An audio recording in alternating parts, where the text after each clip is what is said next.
Welcome to my YouTube channel. नोंथांमोनखौ आंनि चेनेलाव गोसो गोथारै फरायहरनाय जालायबाय। दिनैनि भिडिअ'आ जागोन आसामनि बिथां biswajit daimary स्पिकार बिथाङा दतमा थुलुंगापुरियाव फैदों। बिथाङा गोबां बाथ्रा बुंलांदों आरो बड'फानि न'आवबो आगान हैदों। बिथाङानो बड'फानि न'खरनि सुबुंनो बिथाङा 3rd ग्रेडनि मोनसे साख्रि होनानै फैबाय। नोंथांमोना नायनो हागोन। आलासि बिथांमोनखौ बरायनो नागिरदों गांसे गांसे आर'नाइजों।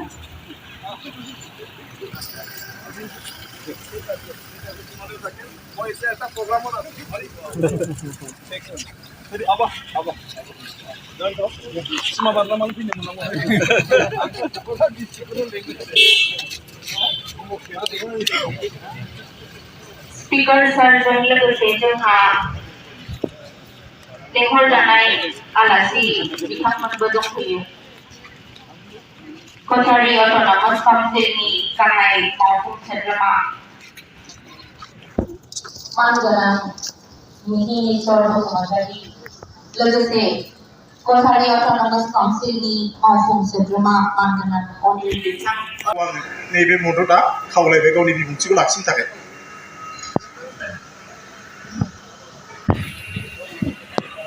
दिनैनि बे जों ज' साहा लोंलायनायनि मुङै बेवहाय थुबुर जानाय जायगायाव नुजाफैनो हानाय जों बयनिबो सिबिजाथाव जोंनिनो क'क्राझार इस्टनि MLA लरेन्स इस्लारि मानगोनां बिथां, जोंनि सिडली समष्टिनि मानव गेदेर MLA जयन्त बसुमतारी बिथां, जोंनि गसाइगाव समष्टिनि मानगोनां MLA मानव गेदेर जिरन बसुमतारी, बेवहायनो नुजाफैबावनो हानाय बड'लेण्डनि बायहेरायाव थानाय हाथरखि रायजो बर' कछारी वेलफेयार अट'नमास काउन्सिलनि जों बेयाव चिफ होनो, बिसिनाव CM होनो, मानव गेदेर CM मिहिर बसुमतारी बिथां, जोंनि ट्रास्टनि चेयारमेन बड'फा ट्रास्टनि मानव गेदेर सुबुं बसुमतारी, जोंहा अनिल बसुमतारी दं, एग्जिकिउटिभ मेम्बार EM, बेबो हाथरखि रायजोनिफ्राय फैनाय।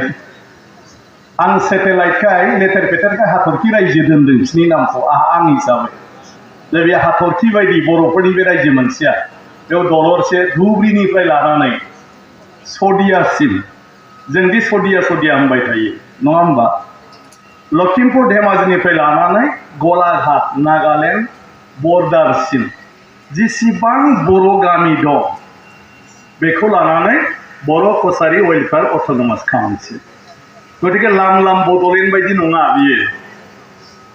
ओंखायनो हाथरखि बायदि बेयाव थरसे बेयाव थरसे बेयाव थरसे नालाय, ओंखायनो हाथरखि रायजो।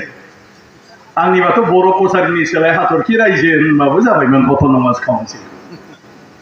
ओंखायनो बिनि जोंहा मानव गेदेर EM दं अनिल बसुमतारी, गोदोनि दुलाराय बर' फरायसा आफादनि दैदेनगिरि बिथांमोना। जोंहा कृष्ण गपाल बसुमतारी मानगोनां दं, दा ट्रास्टनिबो लोगोसे UN एकाडेमिनिबो बिथाङा डाइरेक्टर। दुलाराय बर' फरायसा आफादनि गाहाय नायगिरि दं जोंहा अनिल बसुमतारी मानव गेदेर। जोंहा जिल्ला बेंगिरि दं DC बर्नाली बेखामोन ना, दखना गानबाय थानायखाय आङो DC-खौनो सानफ्लांला। दखना पिंधि थाकार कारणे DC बुलिए मोर माने किबा नाहे माने। और आमार सबरे एनेका अवस्था हयसे DC-के पाहरि যায়। মানে বড় সমাজত এটা বেয়া স্বভাৱ, নিজৰ বুলি ক'লে তাক আৰু খবৰ নালাগে, খবৰ ল'ব নালাগে नङा होमबा। जोंना गावनि होनबाथाय मोनजादोंना मोनलोङाखै बेखौ सोंनाङा, बे जाबाय जोंनि आखल, बर'नि आखला। माने गावनिखौलाय आरो माथो दं, बेबायदि आरो मोनजायाखैबा मोनजायाखै, गावनि थाखायसो मोनजायाखै होनगोन आरोबाव रायबावगोन। दा जोंबो DC-आ दखना गाननायखाय गावनि मोननानै DC बायदिखौनो मोनाखै आरो। दा रायजोखौबो जों बिदिनो फिसा सानफ्लाङो, बड'लेण्डआ मोनबाय बेसेबांबा गिदिर, बर'नि जाबाय नालाय रायजोआ जेबो नङा नंफ्लाङो। ओंखायनो फांफुं खालामफ्लाङो फांफुं सानफ्लाङो माने बाराद्राय जोङो सिरियास लाया बेनि थाखायनो जोंहा जेंना जायो बिनि बादैबो जोंहा गोबां ओनसोलनि सानसुमै दैदेनगिरि मानगोनां नोंथांमोन गुबुन गुबुन आफादनि दैदेनगिरि मानव गेदेर नोंथांमोन दतमा ओनसोलनि आंनि सिबिजाथाव रायजो राजा आरो आंनि सांबादिक खौरांगिरि मानगोनां बिथांमोन आंथ' बुंबाय थायो बर'आव सानैल' महापुरुष फैदोंमोन बर'फोरखौ खौसे खालामनो हानाय गुरुदेव कालिचरण ब्रह्म आरो बड'फा उपेन्द्रनाथ ब्रह्म बे सानैयाल' हादों बे सानैयाल' हादोंमोन बयखौबो खालामनो आरोथ' क'क्राझारथिंनि मानसिफ्रा एसे गाज्रिसिनबाव आरो फैयाबो आरो गरमा बारा बेखौ मानिया सानजाथिंना एसे मानिलायनाय थायो एसे थान्दा थायो गावबुराफोरखौबो मानियो दा लेखा गोरोंफ्राबो सानजाथिंना ओरैथ' आरो गैसिनबावा दा महापुरुषा माला फैगोन जोंनि गेजेराव बड'फा बायदिया माला फैगोन जोंनि गेजेराव गुरुदेव कालिचरण ब्रह्म बायदिया माला फैगोन जोंनि गेजेराव फैलाबोथ' जानो हागौ अब्ला जोंनो जिहेतु जोंहा जोंखौ नेतृत्व होनो हानाय सासे आनडिसपुटेड लिडार गैया जों गेजेरनि मानसिफ्राथ' ज' जानांगोन बिदिजों जाला जों सावरायलायनानै जों आवगायलांनांगोन जोंहा लिडार गैया जायो लिडाराथ' दं जोंहा नाथाय बयजोंबो एक्सेप्ट खालामजानाय जेब्ला लिडार गैया जायो अब्ला सेकेन्ड दाइमारीया biswajit daimary sir লগতে আমাৰ বিশিষ্ট অতিথি বৃন্দ তেওঁলোক সকলো আহি পাইছেহি আমাৰ মাজত এতিয়া শ্ৰদ্ধাঞ্জলি দিবলৈ গৈ আছে বদফা সমাধি আমাৰ tulungapuri আমি আজি তেওঁলোকক আমাৰ মাজত পাই খুবেই সুখী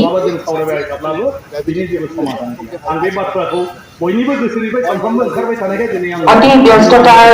মাজতো তেওঁলোক যে আমাৰ মাজত আহি উপস্থিত হ'ব পাৰিছেহি তাৰ বাবে তেওঁলোকক অশেষ ধন্যবাদ জনাইছো আমাৰ মাজত আজি गतिके खौसे गाव जाग्रोनांगोन जिखुनु बिनिमयआव जे आंनो खौसेल' नांगौ हारियाव दतमा अञ्चলৰ राइजबासী उपस्थित হ'ব পাৰিছে লগতে बुद्धिजीवी বৃন্দ हारिखौ मारै दानो बेखौ जों क'क्राझार अञ्चলৰ बे लाइनाव जों তেওঁলোককো गाबोननो माबा मोनसे बुस्थुखौ सोलायनायनि नामाव जों मालाबाबो खौसे जानो वेलकम जनाइছো আমাৰ এই বিশেষ অনুষ্ঠানলৈ गोलाव जालाङो आरो दिनै व्यक्तिगत दुखु सुखुनि खोथा रायलायनो फैनायाव आंनि दिनैनि समाजारि बिथिंखौ लानानै जिथु मोनदांथि बेखौ लानानै आं बेफोर बाथ्राफोरखौ दिनै आं बड'फानाव फैनाय हिसाबै बेवहाय बे हाबाफारिखौ लादों बयजोंबो दान्दिसेनि उनाव जों साहा लोंलायलायगोन सावरायबावगोन माखासे बाथ्राफोरखौ जोङो सोरबाफोर माबाफोर जुदि स्पिकार हिसाबै दङब्ला बुंनांगौ मानांगौ बेखौ जों दा बुंलायलायनो जोंनि बड'फानि न'खराव आखाइ गोजा मारै थांनो दाख्लैबो चिफ मिनिस्टारा थांनानै बुंहैदों जे मानो बिदि जाखो साख्रि गैया मानसिफ्रा बुंदों ओरै गैया न'खराव आंजोंथ' एसे बियो बिदा फंबाय बायदि खोन्थाला आरो आं माखासे आं बुंजानायखौ आं बुंजानायखौ आरो बेनि उनाव जोंनि गामिनि मानसिफ्राबो जेब्ला लोगो मोनो जायगानि मानसिफोर जेब्ला लोगो मोनो जेब्ला सावरायो बड'फानि बाथ्रा अब्ला बे बाथ्राखौ फैबाय थायो जे न'खरफ्राव जुदि एसे सोरनोबा साख्रि बाख्रि होनो हायोमोनब्ला जेरै खालामनानै जायो ओरै खालामनानै जायो एसे सिकिउर जागौमोन ओंखायनो आं दिनै फैगोन हिसाबै साननानै मालानानै गाव फैखांनानै एसे मन्त्र तन्त्र मारिजानायजों गाबजों जे ओरैनो थांब्लाथ' बोरै जानो होननानै आङो दिनैहाय जोंनि एसेम्बलिनिफ्रायनो लाइब्रेरि एटेन्डेन्ट हिसाबै मोनसे थार्ड ग्रेडनि पस्ट बेहाथ' मोनसे सन्मानजों थानांगोन बे हिसाबै थार्ड ग्रेड पस्ट हायार सेकेन्डारिया क्वालिफाइड जायो ओंखायनो बेनो दिनैहाय आं एपइन्टमेन्ट लेटार मोनसे लाबोखानानै रेगुलार पस्ट रेगुलार सार्भिस दिनै गथायबाय आरोखि बड'फानि बियादै जोंहा मा तुलाव ब्रह्मनि आखायाव आरोखि दा बेयो जायखिजाया समाव जइन खालामहैनो हासिगोन नाथाय उपाय गैया न'खर नायनांगौबाबो आङो नागिर दस्रायाव प्रसेसा गोलाव जायो डिसिजोंबो आं रायलायदोंमोन गासिबो जे बेवहायनो माबा मोनसे जायो नामा खिन्थु बिनि प्रक्रियाफ्रा बिराद गोलाव साख्रिया गतिके आं दिनै माबा मोनसे बुंनानै थांगोन आरो बिनि उनाव रावबो खबर लानाय नङा आरो उनाव फैब्ला नों बुंनाया जायाखिसैख'सो खोनाफैगोन आरो ओंखायनो आङो जि हायो होननानै एकदमबारे गभर्नमेन्टआव थिग थाक खालामनानै दिनैहाय एपइन्टमेन्ट लेटारखौनो थाल्ला माने लानानै फैखानानै दिनै गथायनाय जाबाय आं सानो बे एसेब्लाबो बिसोरनियाव न'खराव मदद फैगोन सासे जोंहा दिब्यांग दं माने बियादै जायनिखि गाव हारसिङै थाबायनो हाया बेनो आं मोनसे इलेक्ट्रिकेल হুইল চেয়াर लाबोनानै दिनै होफैदों जायखौ गाव हारसिं अपारेट खालामनो हायो अलरेडि हाबाय बियो बे दा गामिखौ बेरायनो हाबाय थासिगोन आरोखि गाव हारसिंनो बे इलेक्ट्रिकेल হুইল চেয়াर आं होनदों दतमायावबो लाबो बड'फानि बेफोरखौबो হুইল চেয়াरजों गावनो बेरायबाय थानो हागोन बेलासि समाव मासाव जुदि खेबसेसो लाबोनानै हगारनानै होफैयोबा बेवहाय बेखौ बे सालायनो हागोन गतिके बेखिनि बुस्थुखौ आं लाबोफादों बिनि उनाव आरो जेंनायाथ' जोबनो गैया दाना न'खरखौ जाय नायबाय थायो आसल आरो बिजामादै ओंखारलायनो जोंहा बेहाबो प्रब्लेम गतिके आं बेखौबो दिनै बुंबोदों मा खालामनो हायो न'खर नायनायजों लोगोसे बेखौ सान बेबायदि जों मदद होनो मथथे बड'फानि न'खरा आलाय सिलाय जानो नाङा माने भबिष्यतसिमबो बिसोरनि गथ' गथाय माबा मोनसे मदद मोनैनि थाखायनो थाबथानो नाङा गाव हायैया बेलेग बाथ्रा नाथाय जुदि मददनि गोनांथि दं आरो बे मददखौ जुदि जों होनो हायोबा जों मानोथो होनो हाया जानो दिनै एसेबां बड'फानि थाखायनो जों दिनै बड'लेण्ड मोनदों राजखान्थि खालामनानै सानफ्रोमबो नांलायलायनो मोनदों जेबो होनो हायाबाबो बड'फा नङाबाथ' जों बेखौबो मोनामोन दिनै बर' कसारि वालिफेयार अट'नमास काउन्सिलनि दिनै CM जोंनि खाथियाव फैदों हाथरखि रायजोनि दिनैथ' बेबो जायामोन बे जुदि बै समनिफ्रायनो लखिमपुर धेमाजिसिम न' बां गारनानै जुदि बेवहाय रायजोफोरखौ मबिलाइज खालामहैयामोनब्ला सांग्रांथि लाबोनानै जोंहा दा मिनिस्टारमोन बायदिया जुदि बे समनिफ्राय ओंखारबोआमोनब्ला मावामोनब्ला दिनै बड'लेण्डनि बायहेरायाव थानाय बर'फ्रा बबाव अट'नमास काउन्सिल मोनोमोन बे गासिबो बड'फाया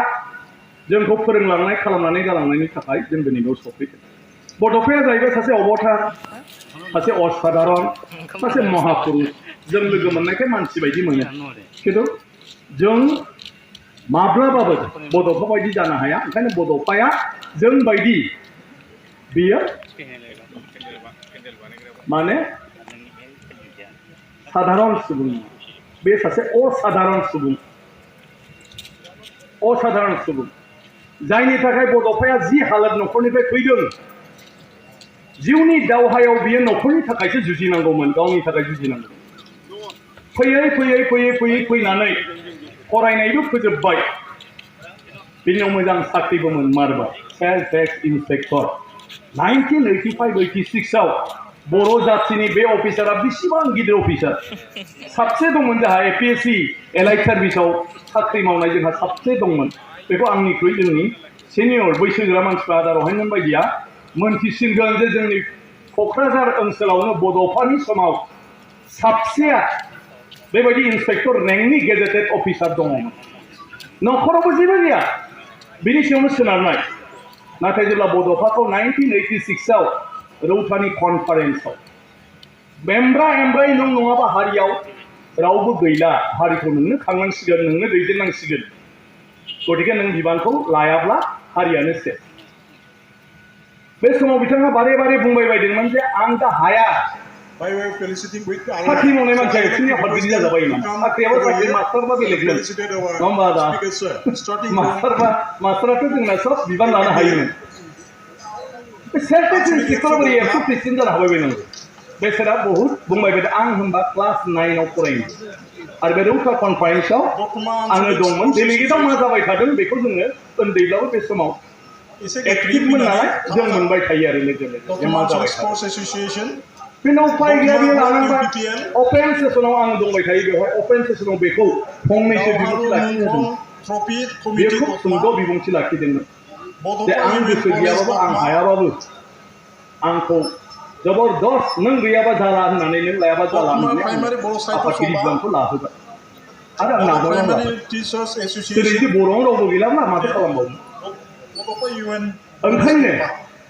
दिनैनिफ्राय आङो फोसावबाय बुंना होबाय आंहा दिनैनिफ्राय व्यक्तिगत आरो एजेन्डा गैला आं जि सानगोन हारिनि थाखाय सानगोन आं जि मावगोन हारिनि थाखाय मावगोन आं जेराव आथिं हरगोन हारिनि थाखायसो आं हरगोन आंनि आरो व्यक्तिगत जिबन आंहा गैला बे बेवहायनो फोसावदोंमोन नाथाय आंखौल' बिदि होननानै बिबान होयोब्ला जानाय नङा जुदि आं नङाबानो हारियाव गैमारलाब्ला आं बुंनायखौबो खिन्थु बयबो खोनासंनांगोन रायजोफोर आरो जोंनि लोगोफ्राबो बयबो खोनासंनांगोन आं जि बुङो बेखौ खिन्थु मावनो आवगायनांगोन होमब्लासो बियो जागोन बास बेनि जोबथा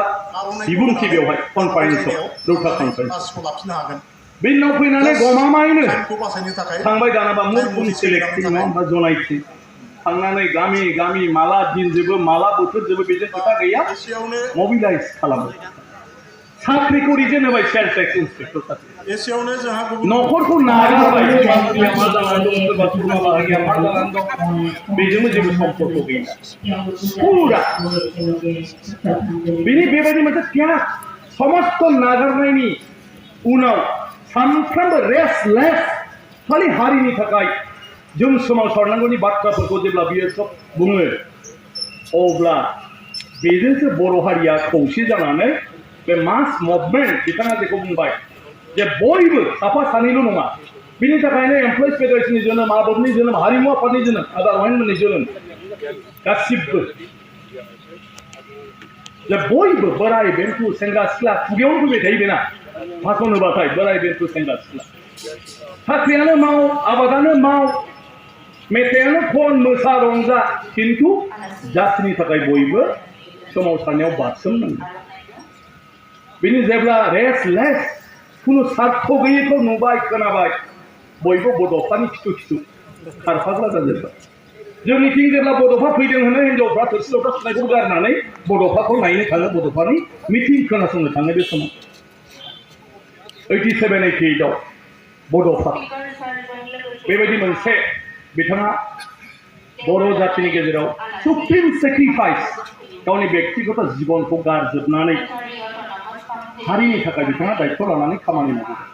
सोर हायो सोरबा पियन सकिदारखौ गारनो हायो नामा दिनै जों मा बुङो आन्दलनाव आंबो बिराद मावदोंमोन खस्थ' मोनदोंमोन साला आंनो जेबो होआखिसै आं जेबो मोनो माबायदि मानसिजों बड'फाया सेल्फ टेक्स इन्सपेक्टर साख्रि रिजेन होबाय बड'फाया न'खरखौ नागारबाय गासिबो जेराव बड'फाल'मोन जायनि मदद मोनोमोनब्ला बड'फानि बियादै बियानै जायखि जि थायाथों मानो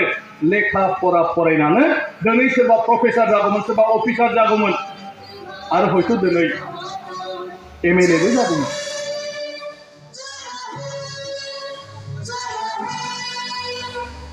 जय जय जय जय